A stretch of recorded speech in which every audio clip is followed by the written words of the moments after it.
think she turns 18 in May. Yeah. Okay, we are going to call this meeting to order at 10:01. It looks like all the board members are in attendance. Candy is attending via Zoom. We do not have any absent board members. Can I have an approval of the agenda for today's meeting, please? So moved. And can I get a second, please? Second. Thank you. All in favor of today's agenda? Aye. Wonderful. Board has unanimously approved today's agenda. Can I please get an approval of the minutes from January 11th, 2024? So moved. Can I get a second, please? Second. Thank you. Any discussions, comments, suggestions, revisions to the minutes? Okay, hearing none, can I get a vote on approval of the minutes for the January 11th meeting? Aye. Candy, in favor? Yes. Second. Wonderful, thank you. Also in favor, so the minutes for January 11th have been approved. Moving on to agenda item number 2, public comments. Diana, if you would do an introduction of everybody in the courtroom for me, please. Absolutely. We have in attendance today Michelle Crawford, the fiscal officer for the court, Norma Thomas, court investigator, Judge Patricia Smith, Megan Hardy, court investigator, Teresa All, probate court clerk, Rick Squire of Catholic Charities, Candy Burbick is attending via Zoom, and we have John Benetti of Portage Developmental Disabilities. Thank you so much. And thank you to all of you who are joining us today. I don't know if anyone wants You to. said John Benetti. Yes, He's, he's on Zoom. Oh, He's here via I Zoom. didn't see him. Yeah, I'm not sure why it's not showing there. It's showing on my screen, but he is in attendance. Was there any public comment that wanted to be made at this time? Anyone? No? Okay. okay, hearing none, then we will move on to topic number 3, financial report, which will be presented by Diana. Thank you so much. So we're 2 months into this fiscal year, and as reflected, we are under budget so far by just about 6%, 5.98%. So the numbers are running good on that. We've received the contributions from Portage DD and from Mental Health and Recovery Board of $94,500 each to fund this current budget year. Direction Home approved us for the $10,000 that we requested, and JFS approved us for the $34,000 that they pledged. Each of those is paid via invoice billed. So we have submitted some invoices for mileage reimbursement to Direction Home, which have been paid. We are in the process of getting together invoices for JFS. I still have to devise the form of the invoice that we're going to submit, and I know they want us to submit the applications that are being supported by those funds. So I'll get that in place, and we'll have a report on that by our next meeting. With respect to, I did want to point out, since we decided that we were going to do mileage reimbursements rather than a vehicle lease, that Direction Home wasn't going to support a vehicle lease, I will be combining the 3 categories under transportation and mileage to be reassigned for mileage reimbursement expenses.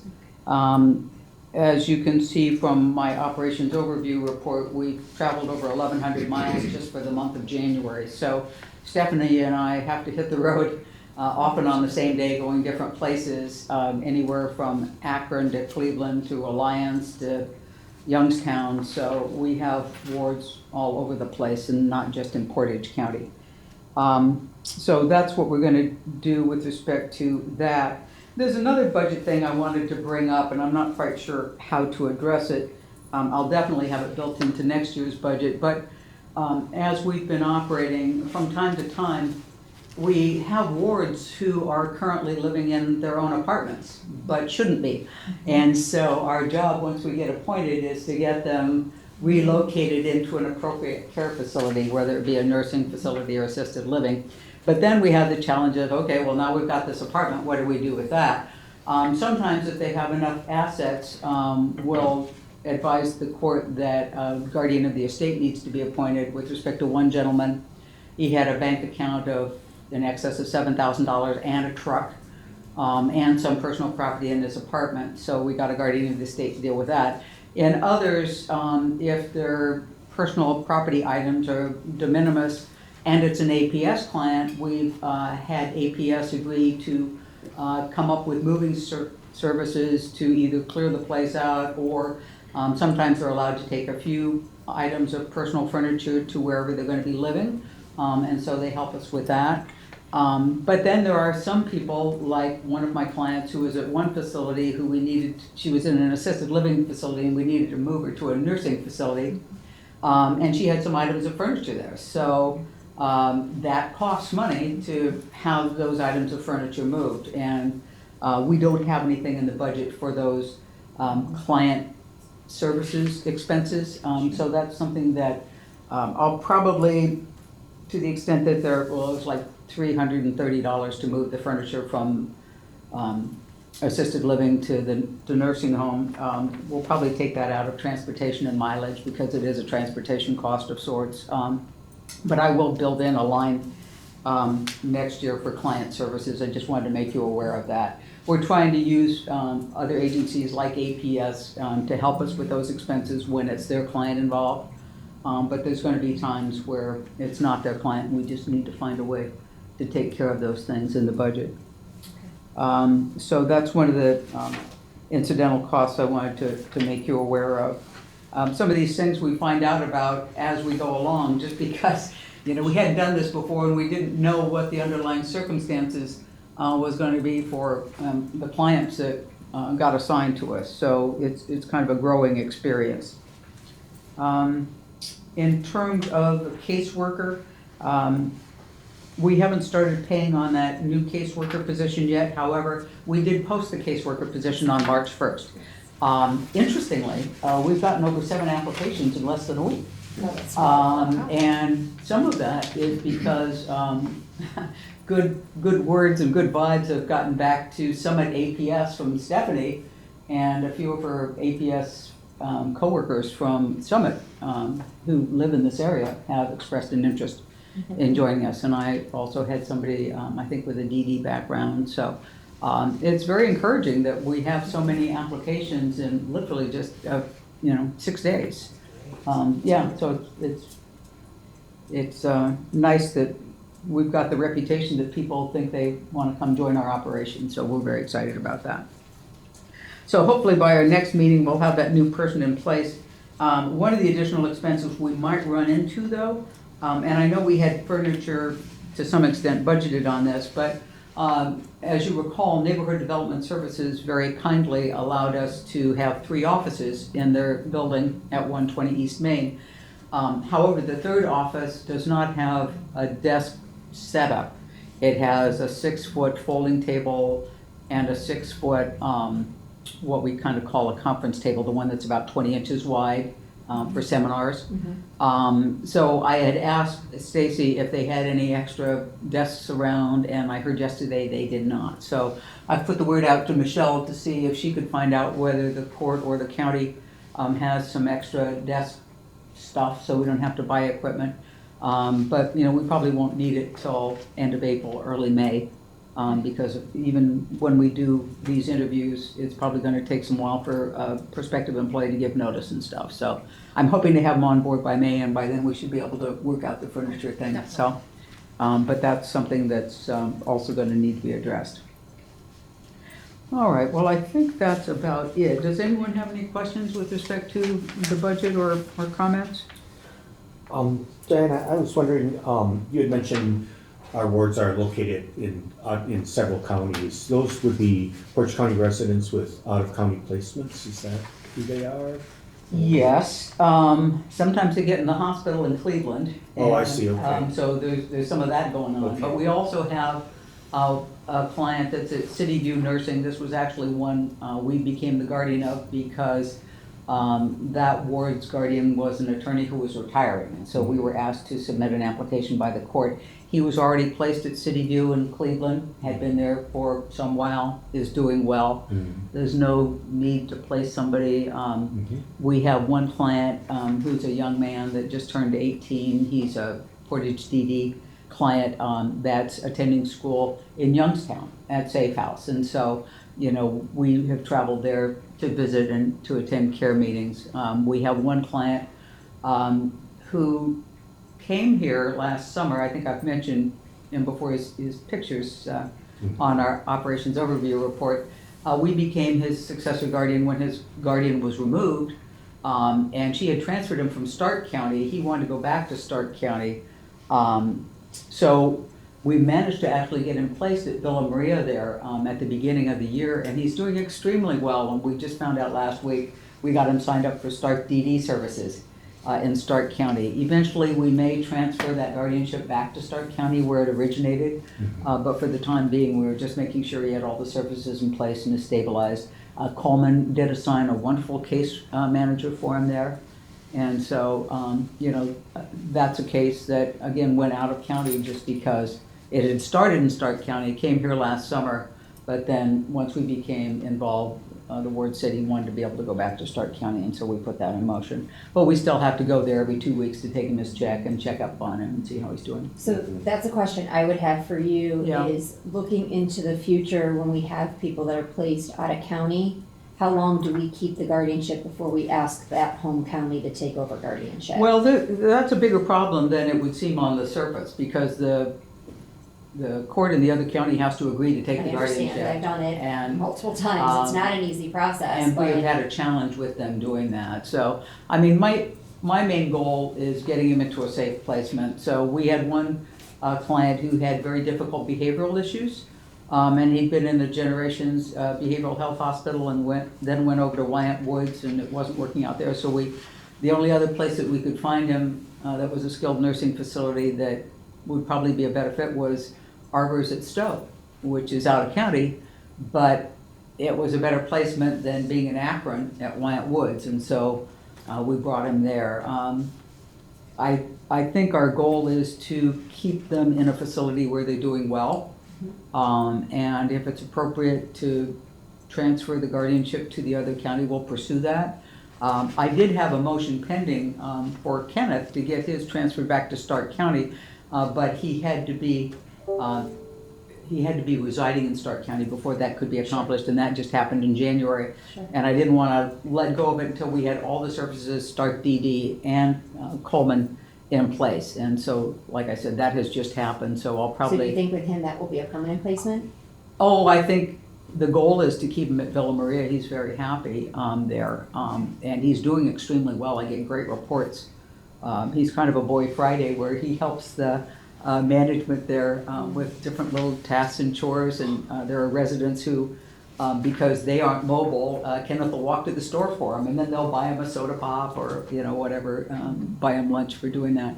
So he's happy as a clam there, and I wouldn't want to upset I'd that. like to see those reviewed like every 6 months to see if that's something where we could transfer those out. I just, feel like our resources really need to be spent on our residents, and once they're out of county for over an extended period of time, let's say 6 months, and we know that that's gonna be a Sure. permanent placement, that we should reevaluate those. And I don't disagree. The only challenge with this particular one was I did file the motion to transfer back last fall. And it's But probably sitting. And it's sitting Yep. because, well, it's sitting in this court because he hadn't had his residency established there yet. Okay. And so Yeah. I will, re-urge that motion, in the next couple of weeks or so, once we get the Start DD services set up. And I know he's all good to go and just hand over a package. But again, the challenge with Stark was Coleman has guardianship services in Stark, but they were at capacity. And so when I talked to them last fall, they weren't in a position to take another client. So I don't know if the court would accept the guardianship back if they didn't have a guardian to assign. So those are some of the Yeah, I don't know what hiccups. Stark County's internal Right. procedures are for appointment Yeah. of public guardians. So, Okay, good to know. but we certainly do look into that, Amy. I agree with you. We need to keep as much capacity open here as possible. Right? And actually, that was part of my question. In our levy language, actually, there's a stipulation that Portage County Mental Health Recovery Board levy funds are used for Portage County residents. Right. And I mean, there's some flexibility in that. There just has to be, and Right. so than there was in the old days. But I assume they were Portage County folks, just getting services in other places. Well, and I mean, we're going to get into the discussion shortly of the housing challenges that we have, but I've got to deal with putting people where I can find a place for them. Oh, sure. And a lot of the times, I hit a wall particularly with the mental health clients, where Coleman doesn't have capacity.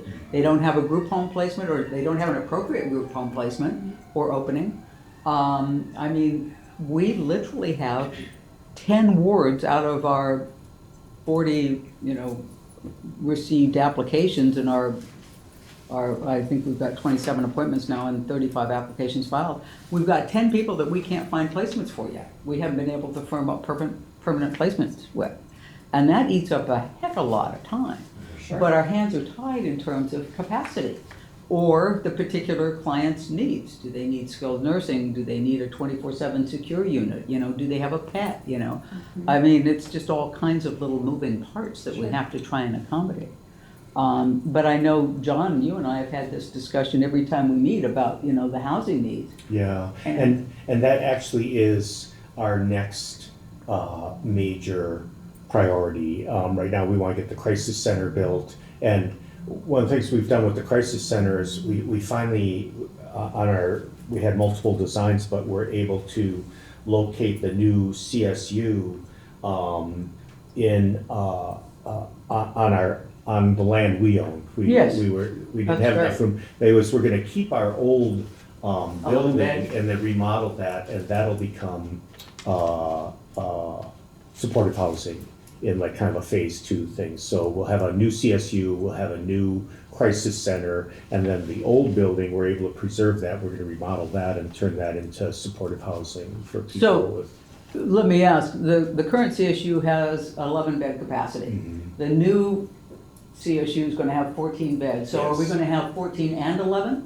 No, it'll still be 14 beds for crisis stabilization. Okay. But we're converting the old buildings into supportive housing for So they may be able to go from the 14-bed unit to the supportive housing, eventually. but that's still gonna be interim. That's not a permanent placement. There will be permanent placements. There'll be,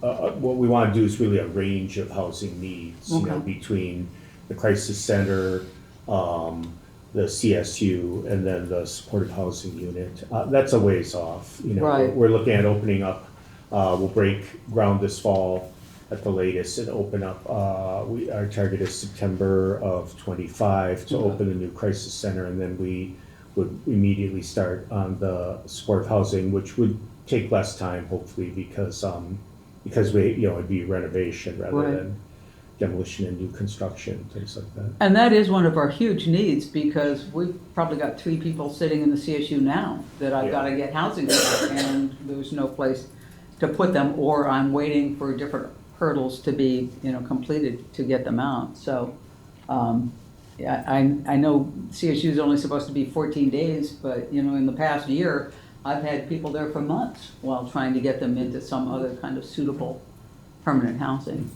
So, And just, not to break Robert's rules too much, but maybe we could meet to talk about, there's a grant through Ohio Moss for helping people who have, they used to call it multi-system adults, but now it's called access to wellness. So people that have been hospitalized once in the year and coming out of the CSU or in jail with a significant mental health problem qualify for funding to help with housing, transportation, clothing, food, like in an interim process. But that might be something we'd want to look into also when we're transitioning some of our guardianship clients from the CSU.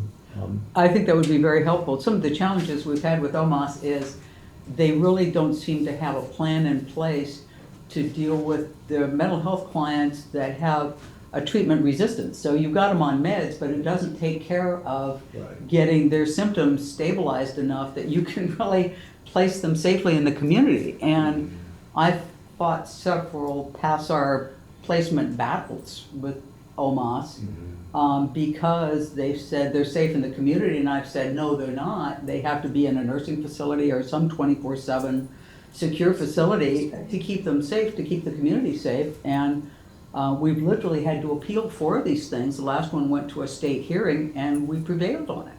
So we finally got the authorization, but it was a battle, and it's like they don't have a plan in place. The OMAS person defending the decision had actually said, well, you can place him in the state hospital. I said, that's not a permanent placement, and it's certainly not least restrictive. I can't believe a staff from OMAS would say that, Oh, because yes. those are the most unavailable beds, and we have to really prioritize those for critically ill people. And he said that, he said, you're probably gonna have trouble getting them in. I said, well, I wouldn't wanna get them in there, it's not appropriate. So, I know, it's- I it think the was shocking PASSAR to me. program is now dated, because it was Right. at a time when people were all kind of warehoused. First they were warehoused in hospitals, and Right. then with the institutionalization, they started to be warehoused in nursing homes, and they thought maybe that's not the best care. But right now, to just like keep pulling everybody out of nursing homes where there's no other place to put them, that's Exactly. not good. That's no longer a good model. And that so. exactly is the problem. There's Yeah. this, because he kept using the term, you're trying to institutionalize them. I said, I'm trying to keep them safe. Exactly. Right. Quit using institutionalization as a pejorative, because it's not appropriate. Right.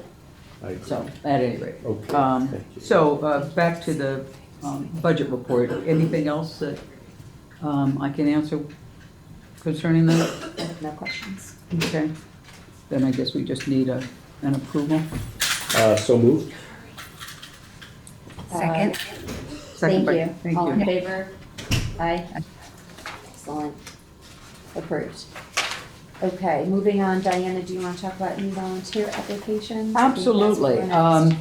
We, in the past couple of weeks, have had 2 new volunteers reach out to me through the website. We've met with both of them. One is a contractor provider for Portage DD. The other is a nurse who's still practicing, but she wants to be able to help out with our client population. So I'm just waiting for both of them to complete their background check and their training, their guardianship training through the Ohio Supreme Court, and then we'll be able to get them launched. But we're very excited that they just came to us through the website, and That's great. we'll get them moving. So that was good news. And then, as I mentioned, the recruitment for the new caseworker with 7 applications, I haven't even had a chance to review them yet. They've come in so quickly. But I do know that some of them are from Summit Adult Protective Services with Stephanie's kind of background. One of them has a master's degree. Wow. And so we're very excited that people with that background and qualification, once a retired police officer, would be, perfect for our program. So Great. I think it's looking good. I mentioned the new meeting schedule. That's the very last page. I did have to change the July meeting date from July 4th, which was the holiday, and it fell on a Thursday, to July 11th. So that's the only one that's out of sync with our normal first Thursday of the month scheduling.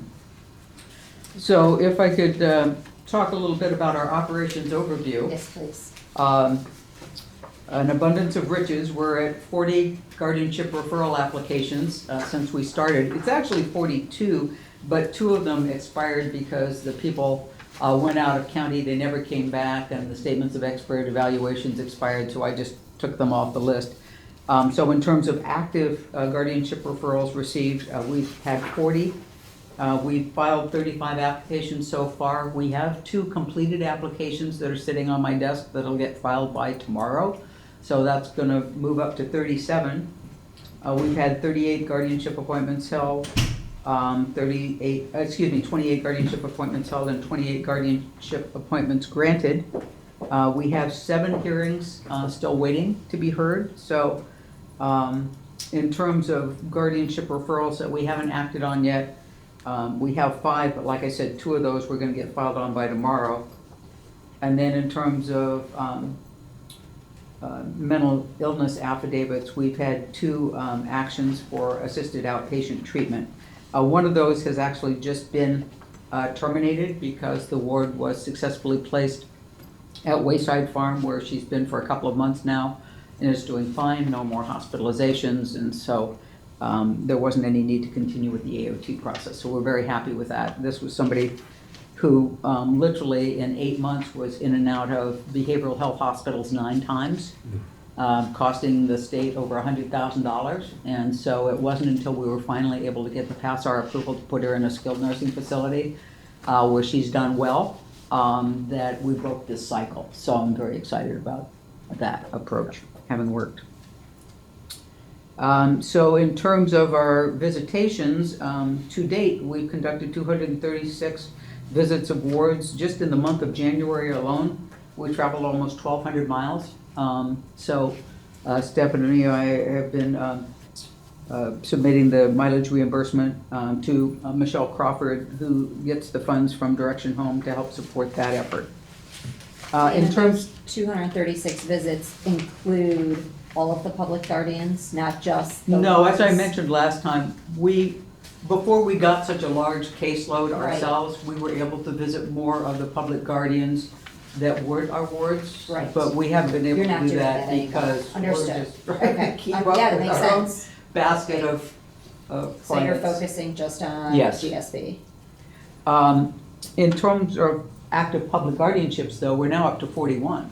So when we started, when we had our first meeting in May, we had 41 public guardianships. We're now at 61 public guardianships. Through the end of February, I think 22 guardianship applications had been filed this year in the first 2 months.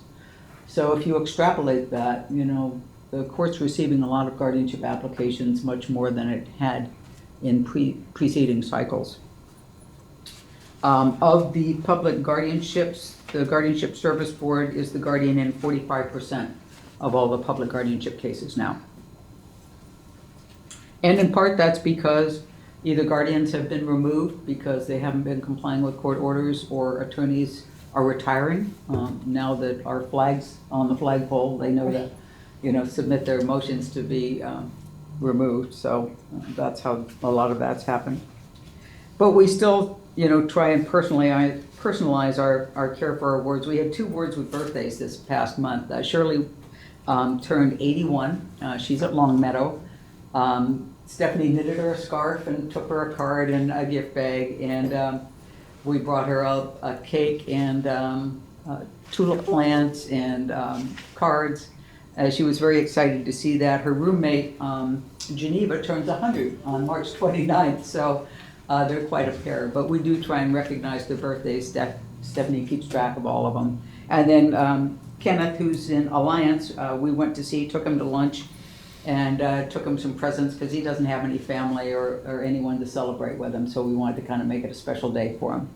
And he had a great time. The court investigators had actually found some tennis shoes on sale, and so we bagged that up in a gift bag, and they signed a card, so that was one of his gifts. And then Stephanie knitted the throw that you see in the picture. He's a Cleveland Browns fan, so she knitted it in orange and brown for him to have, and he got a Cleveland Browns ball cap as one of his gifts. So that's part of the job that we really enjoy, is making a difference in our wards' lives and bringing them a little cheer and a little something special. So that's one of the things we try and make sure we work into our routine with the boards. In terms of the next sheet, I gave you some stats because I hadn't done that in a while. So of the 40 guardianship referrals since June of 2023, we've gotten 7 referrals from Pullman, 9 referrals from Adult Protective Services, 10 referrals from the probate court. Residential care facilities have given us 10 referrals, Portage DD, 2 referrals to date, and Veterans Administration, 2 referrals. So it's really the gamut of sources that we get our referrals from. The probate court ones have, like I said, been the wards where the guardian had to be removed or where the attorney filed a motion to withdraw. In terms of the diagnosis overview, 16 of the wards have a mental health diagnosis, 18 of the wards have a dementia diagnosis, 2 have a developmental disabilities only diagnosis, 2 have a mental health and developmental disabilities combined diagnosis, and 1 has a developmental disability and dementia diagnosis. So as you can see, the majority of them fall into mental health, dementia, and most of the dementia ones were clients that we received from Adult Protective Services, people that were found living in unhealthy living situations, and it's been a very good handoff between JFS and APS to us as the next stage. And that's one of the things that we're going to talk about when we meet with the Board of Commissioners. The court got an invite slot set up with Board of Commissioners for May 9th. And so at that time, I know Judge Smith is going to be talking with some of the commissioners about possible funding for the coming funding cycle. And I wanted you to be aware of that date. I'm going to send something out to the board members and also to our community partners and ask for letters of support that we can present at that time. But I'm going to be planning a PowerPoint presentation to talk with them about what we've been able to achieve in our first year of operation, all the community partners that we work with to try and get the support for all these wards that need assistance. And explain that, you know, we are working in partnership with these community partners, but we need county support because it's a big load to carry. For sure. And in addition to the funding that we receive from Mental Health and Recovery Board and Portage DD, county contribution will help us to carry out this role.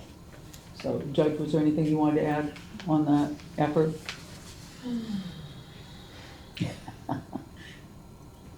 No, not that I can think of. I mean, it would be helpful if, I think if, obviously, if all the board members for the GSB could be there, and then also John Benetti, I know he's on here, I don't know if he can hear me.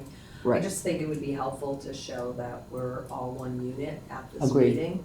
And I was going to ask Kelly Jo as well. Yeah, and Kelly Jo, Right. I think that would be really helpful. I believe our Rick, of time course. slot, yeah, Rick, it would be great, because we need them to understand that we're utilizing all the community partners, Catholic Charities, Wow. doing the payee stuff, and, you know, on and on and on, that we have worked really hard to get all of this support throughout the community.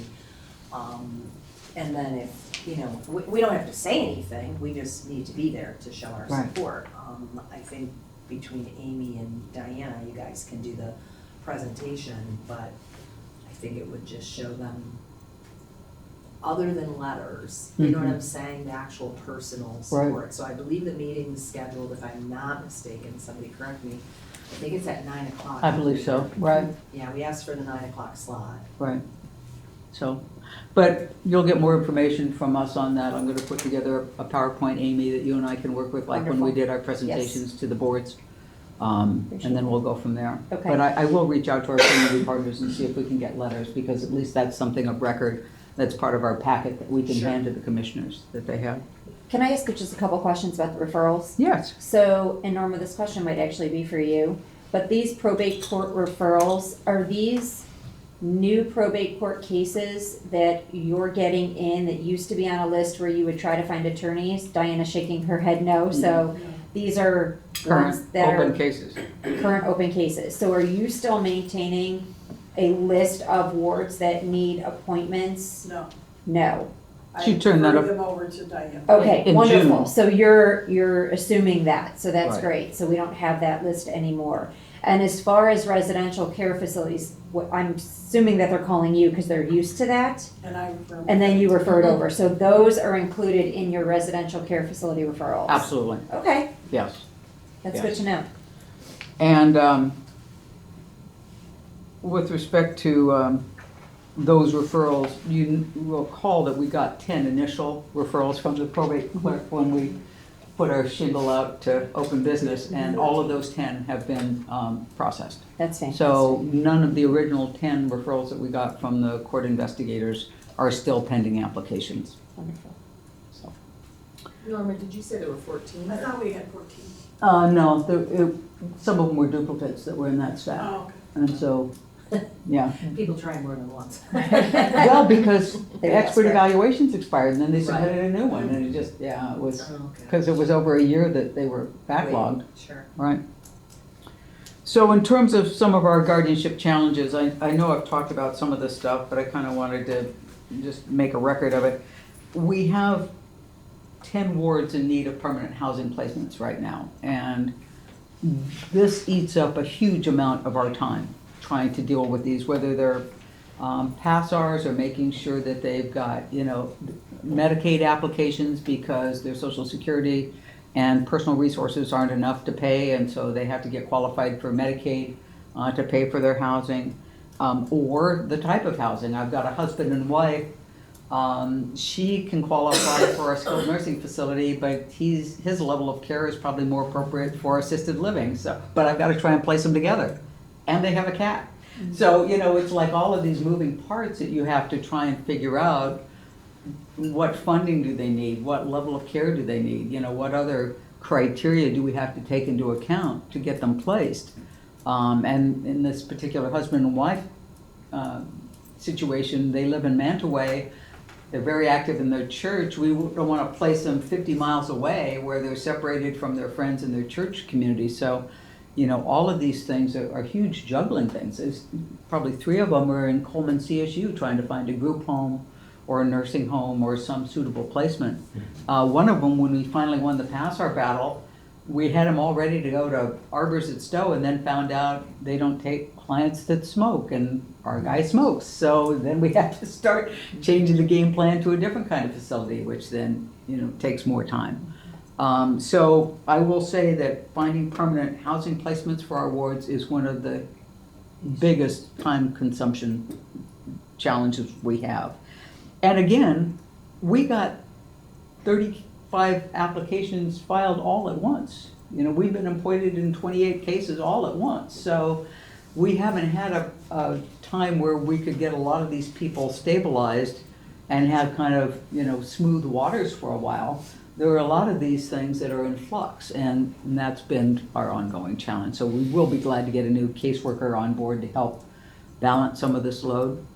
But that's the challenge that we have. So in terms of representative payee accounts, and Rick has one of these, we've got 33 wards who either have or need a representative payee. Now, some of the care facilities actually will handle the rep payee. Others, like Gardens at Liberty Park, do not. So we've got 3 people there, which means we've got to find 3 people to handle their rep payee stuff. Let the record reflect, Stephanie just joined us. Thanks, Stephanie. Rick and Catholic Charities has stepped up for one of those, but again, that's an ongoing problem, is trying to find a rep payee service for these wards. 13 wards have or need guardians of the estate. Sometimes we don't find out that they need a guardian of the estate until we're 2 or 3 months in, where all of a sudden we discover they've got $18,000 in a checking account we didn't know about. Or their mom died in 2020 and they were a beneficiary on her annuity with 2 sisters, and so they've got over $5,000 in this annuity account that somebody's now got to go claim. So these are all things that are, you know, moving parts that we have to find somebody working with the court to step up and take care of these things for our ward. So just to clarify, 33 wards have or need, is that 33 out of the 42 applications? 33 out of the 35, 37, yeah, it's 37. Out of the actual Right, applications right, you filed? right. So that's almost every single one. Most of them, right. Okay. And when you say they have. Because the they need- might be a Coleman client, but Coleman handles their rep payee. So a lot of them, you know, have built-in rep payees if they're a mental health client. Most likely Coleman will be their rep payee. So that's what I'm trying to figure out, Right. is how much we're using Catholic Charities. Do we know what the percentage is? Rick's only on one case right now. Oh, okay. Yeah, we just, and it was a tedious process to get it started up because Okay. they had to establish a relationship with a bank, they had to establish a relationship with Social Security, Right. and that took weeks of diligent Oh, yeah. diligent work on Rick's part to get that set up. So, but I think now that the first one's been established, it's going to be easier because Key Bank has the relationship established for this purpose. Social Security has it established that Catholic Charities is taking on this role. So Okay. going forward, it shouldn't be. Anything to add, Rick? Very complicated, much more complicated than I Than anticipated. you had Right. imagined. It is. But- It's difficult. And even, I think it'll be labor intensive getting somebody up and going in it, right, and enrolling in it. But then it's kind of, we're already set up with the gardens. Gardens and- at- Yeah, at Liberty and Park, so right. everything is kind of rolling. We just have some ironing out to do with that one. And then any subsequent should be a lot easier as we go, so. Okay, great. I mean, as you know, once it's set up, the majority of the funds from Social Security that go into the account immediately go out to the care Of facility, course. and then the client gets a small stipend Sure. for their spending money. So, Sure. once those mechanics are in place, it's pretty self-executing at that point. Right, okay. In terms of the payee accounts, like I mentioned, some of the facilities handle this, but some don't. The challenge is the process can take weeks to either transfer a rep payee or to set one up. And several of our cases, maybe they had a rep payee, but that has to change because they were removed as guardians, so we don't want them to be the payee anymore. And that, I mean, that has literally taken 2 Tedious work. months in Sure some does. times, right? And then all kinds of documentation that needs to be provided, so, that's a delay. 3 wards have a house that have to be sold, so, that's one of the situations where we've had to move them out of their home, or they were already in the nursing home, but the house hadn't been dealt with, and so we had to get a guardian of the estate appointed to start handling all of that stuff. May I make a? Yes. Am I allowed to comment? Yes. I have a question. Mhm. So as it relates to these guardians who are in need of an attorney for the estate, do we have a plan in place for that? I don't know how many attorneys the court actually has willing to do this work. And I don't know if, I know Megan and Norma. Megan and Norma had put together a survey. The list has been revamped. It has been. Yeah. That was actually, Megan worked on that. Oh, But okay. Megan Marley. How many was on it. attorneys do we have on that list? For a state, I'm not 100% sure, but I'll go check and see exactly how many we have. Okay, so those will be people, before you go, Megan. Yeah. Those will be people who are willing to take these on even, and I hate to put it this way, but even if it's a very small amount of money, I mean, it's sometimes attorneys are not really willing to do that. So this is probably an issue that the board and GSB is gonna have to address at some point, because I know what we've found in the court is not even being able to find attorneys to be guardians, much less handle some tiny estate. They really have no interest. Now, the court does pay them through our indigent fund, is that correct? If the estate doesn't have funds to If the cover estate it. does not have funds, then the indigent fund from the court will pay them. And the court would be happy to, discuss this with the board and with GSB as to what that looks like in monetary, compensation. Right. Because there are gonna be cases where it's gonna be, a few $1,000s and maybe not worth that attorney's time, but how can we compensate them to do it? Megan, I'm sorry, you can go, I feel bad. You're okay, I'm logging in You're right gonna now. just log in there, sorry. Well, and that's Just to a- see how many, cause I don't know if we have enough attorneys locally who are Right. willing to even do this. And I updated our spreadsheet with respect to these, I'm just giving you the raw numbers now, but I had told you that I was gonna share with you the breakdown of, which ones needed what, and I will separately, but for purpose of today, I just kind of did a summary of it. And then if I may, for the boards, and I know Amy probably knows this, and I don't know that John and Candy would know this, but, the Guardianship Services Board I don't believe it can handle the money. They're not allowed to do the estate part of this. They are only guardians of persons. So Correct. we do not want to put our GSB, that is doing so phenomenally well, in jeopardy by having them handle any of the monetary issues. And so it's something that probably needs to be addressed sooner. Well, legally, Judge, as you know, we can't. Right, Right? The letter exactly. of guardianship for the person doesn't give us the legal authority Agreed. to Right. walk into a bank and get Not access even to for those $1. funds. So, Exactly. yeah, So I- I Understood. think something that, and Diane and I have had the opportunity to talk about this outside of these meetings, but I think something that our board needs to consider moving forward and possibly for a 2025 budget item is contracting with a lawyer of some sort, right? We've talked about a memorandum. And maybe Right, it, I understand. don't know, that's why I would like to see the spreadsheet from Diana of how many wards have what. Because then, as a lawyer that practices in this area and does this quite regularly, I can kind of gauge, okay, if we have an estate that has $3,000, but the funds are located here, this is the amount of hours it's going to take to get this done and liquidated so that we can then terminate the guardianship of the estate, right? So I think once we can kind of figure out from that spreadsheet that Diane is in the process of preparing, then we can I can advise the board on what I think hour-wise we would need for what we have currently, right? We can't project the additional wards we're gonna get. But at 13, that's a significant amount of wards that have assets. And I think that has always been in the back of my mind from the day I started on this board is we're going to hit this issue, right? Because this happens. We think it's just guardian of the person and then People we have stuff. they have stuff, even if it's something small, or if it's an inheritance, like you Right. said, right, that we can't predict.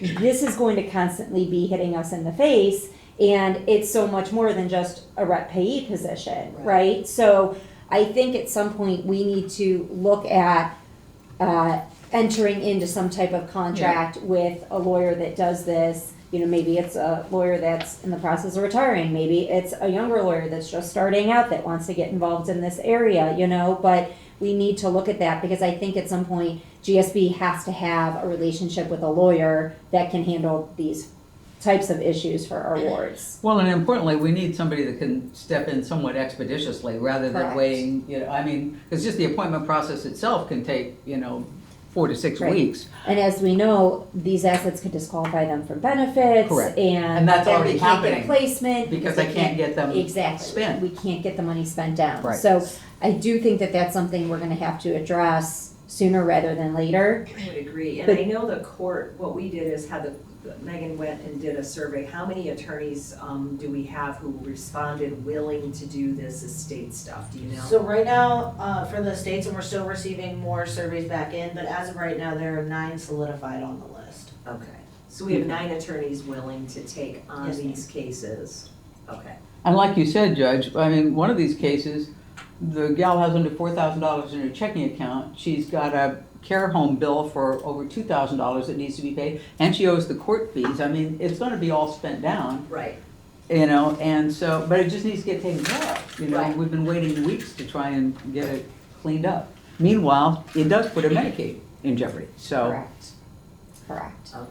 That's So, fine. yeah, that's something we definitely need to consider. But if the funds are there, Right, we can pay the lawyers out of the funds, So I don't think we have to really dip into the indigent fund to do that if there's enough funds to pay the lawyer, right? I mean, and with an Oh, in MOU, we can case, set a right. flat fee, so, or a Yes. flat hourly rate. yes, the court could set the Right. hourly rate for that, So, okay, well, that's all I have to say about that. Good. Thank you, guys. And then I went over, the housing issues that we continue to have a challenge with. And I think we will continue to explore that.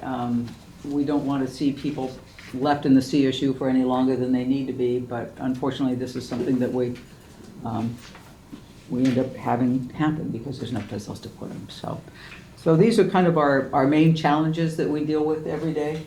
Stephanie and I trying to play whack-a-mole and get people placed but, at least we're making progress. Significant Making progress. So I'm happy to answer any questions on our overview and stats if you have them that we haven't already addressed.